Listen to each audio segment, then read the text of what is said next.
Hello friends, welcome to my YouTube channel. আশা করি সবাই ভালো আছেন। আমি আল্লাহর রহমতে অনেক ভালো আছি। তো আমি আর ইব্রাহিম শিকারি। তো আমরা খরগোশের জন্য আর গিনিপিগের জন্য চারা এবং ঘাসের জন্য এসেছি।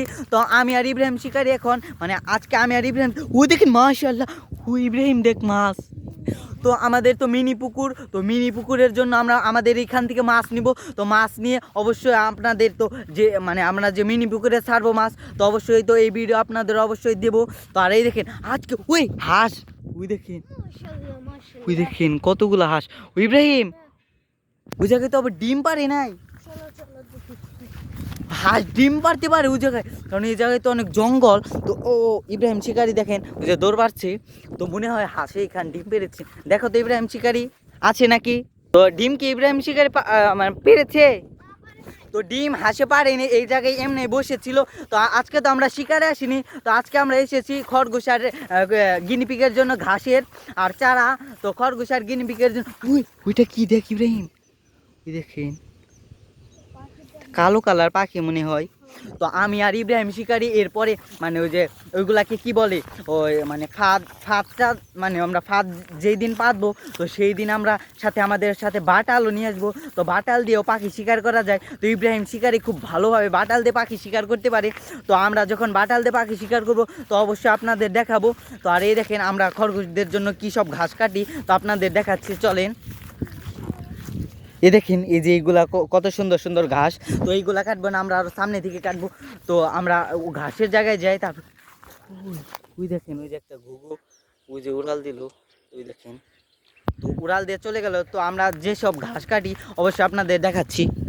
তো ইব্রাহিম শিকারি খরগোশদের জন্য ঘাস টাস কাটছে। তো ঘাস টাস কাটার পরে তো ইব্রাহিম শিকারি এখন খরগোশদের জন্য ফুলফিলভাবে ঘাস কাটছে। তো আমাদের খরগোশ এখন তো ঘাস পাওয়া ঘাসে এত পাওয়া যায় না। তো ইব্রাহিম শিকারি ঘাস টাস কাটুক, তো আমরা আগে চলেন ওই সাইডে দেখে আসি। তো ইব্রাহিম শিকারি ঘাস টাস কাটো, তো আমরা ওই জায়গায় যেয়ে দেখে আসি যে ওই জায়গায় এখনও হাঁস এখন আছে নাকি। তো যদি ধরতে পারি অবশ্যই আমরা ধরবো, ধরে আমাদের পেট হাউসে নিয়ে যাব। তো আর এই পানিতে অনেক অনেক পরিমাণ মাছ আছে।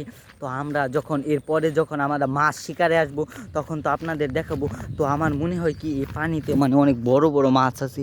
তুই দেখেন কত বড় বড় পুকুর, এই যে একটা, ওই যে একটা, ওই যে একটা, প্রায় এই সাইডে প্রায় 8টা-10টা পুকুর আছে। তো মনে হয় অনেক অনেক গভীর, তো আমি ঠিক জানি না। আর ওই দেখেন একটা ওইটা কি পানকৌড়ি, দেখেন ওই দেখেন রোদের সাইডে রোদ হচ্ছে, ওই দেখেন কালো কালার, তো অনেক দূরে, তো মনে হয় বোঝা যাচ্ছে না। তো আমরা যে মনে করেন যে এই সাইডে আসি, তো এই সাইডে অনেক পরিমাণ পাখি, তারপরে হাঁস, তারপরে পানকৌড়ি অনেক পরিমাণ পাওয়া যায়। তো আমরা দেখি খুব তাড়াতাড়ি শিকারে আসবো। তো এরপরে যে শিকারে আসবো, তো এরপরের ফাঁদগুলা অনেক নেক্সট লেভেল, খুব ভালো হবে।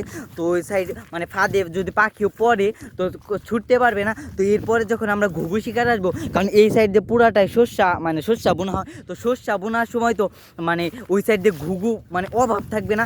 তো আমরা যখন আসবো, তো আমরা তো অবশ্যই ঘুঘু শিকারের জন্য আমরা ভালোভাবে ফাঁদ নিয়ে আসবো, কারণ এরপরের ফাঁদগুলা ভালো ভালো হবে। কারণ ভালো ফাঁদ না থাকলে পাখি থাকে না।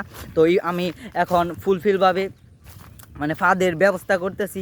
তো আমরা খুব তাড়াতাড়ি আবার শিকার আসবো। তো অবশ্যই আপনারা কমেন্টে জানাবেন যে আমরা কবে শিকার আসবো। তো সবাই ভালো থাকবেন এবং ভিডিও ভালো লাগলে অবশ্যই কমেন্টে জানাবেন। তো সবাই ভালো থাকবেন, আল্লাহ হাফিজ।